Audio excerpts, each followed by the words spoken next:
السلام عليكم. مرحبا بكم في قناة وصفات بسمة. اليوم ان شاء الله غادي نشوفوا هاد الفطيرة اللي كتجي لذيذة بزاف. كنتمنى تجربوها ونمشيو نشوفوا المقادير والطريقة. غادي نحتاجو في هاد الوصفة 4 ديال البيضات. غادي نزيد ليهم شوية الملحة، تقريبا 4 معالق. الملحة تبقى على حسب الذوق. غادي نزيد شويه ديال البزار، حتى هو غير قرن تاع المعلقه. غادي ندير معلقه صغيره ديال القزبر يابس.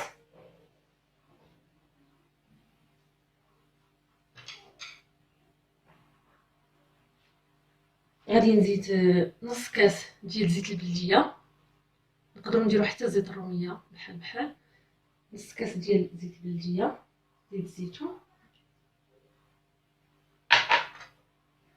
غادي نحرك شويه هادشي مزيان.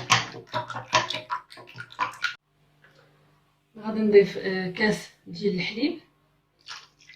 هنايا هاد العبارة الكاس كاس ديال العنبه هو اللي عبرنا به نص كاس ديال الزيت وكاس ديال الحليب.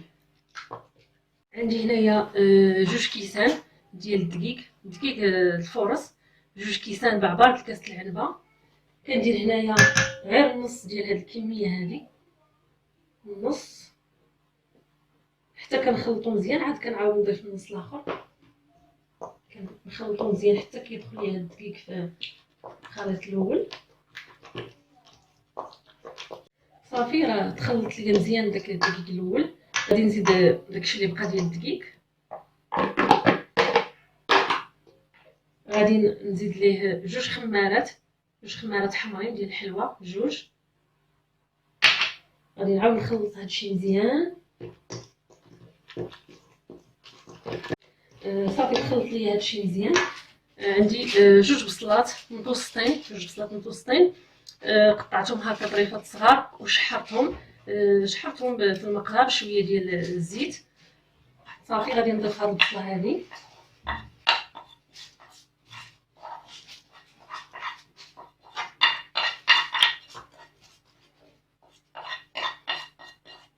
عندي هنايا فلفله حمراء متوسطه.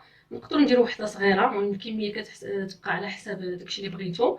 المهم ما نفوتوش وحده متوسطه باش كيجينا في القياس. وعندي هنايا كورنيشو، 3 تاع لي كورنيشو صغار، قطعتهم هكا دوائر صغار. غادي نزيدهم حتى هما على هادشي.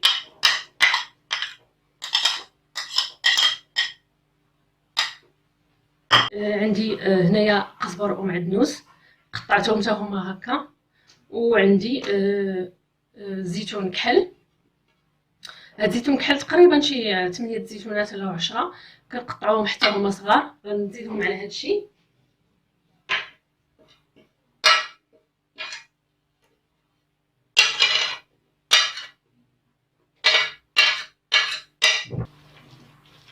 غادي نخلط هادشي مزيان.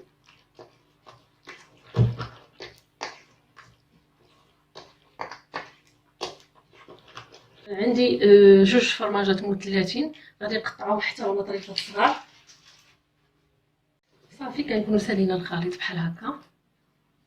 هاد الفرماج ما نحتاجوش نعاودو نخلطوه، غنخليوه حتى نديروه في الطاوه. صافي خديت هنايا طاوله الفران، انا فيها هنايا 38 سنتيمتر على 24. الا بغينا تجينا هاد الفطيره عاديه شويه، نقدروا نديروا مول صغير من هذا ولا طاوه صغير من هذه. صافي غادي نخوي فيها الخليط. درت فيها هاد بابي كويسون، تقدروا غير ندهنوها، ما نديروش هاد ندهنو غير الطاوه بلا ما نديروا البابي كويسون.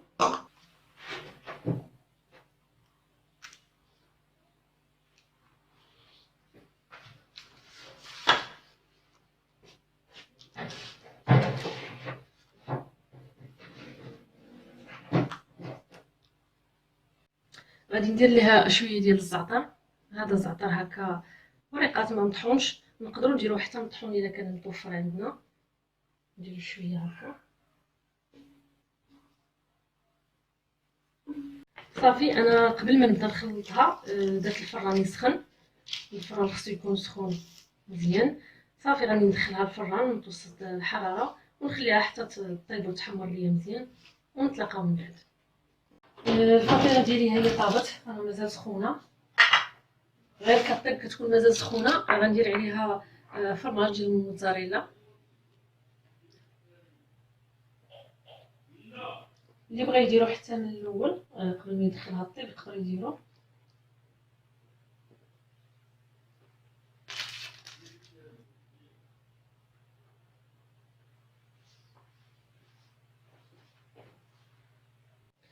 صافي غادي ندخلها غير يذوب هذا الفرماج، غادي ندخلو الفران غير يذوب ونعاودو نحيدو حيت الفطيره هنا راه طايبه مزيان. صافي الفطيره ديالنا طابت، غادي نقطعها.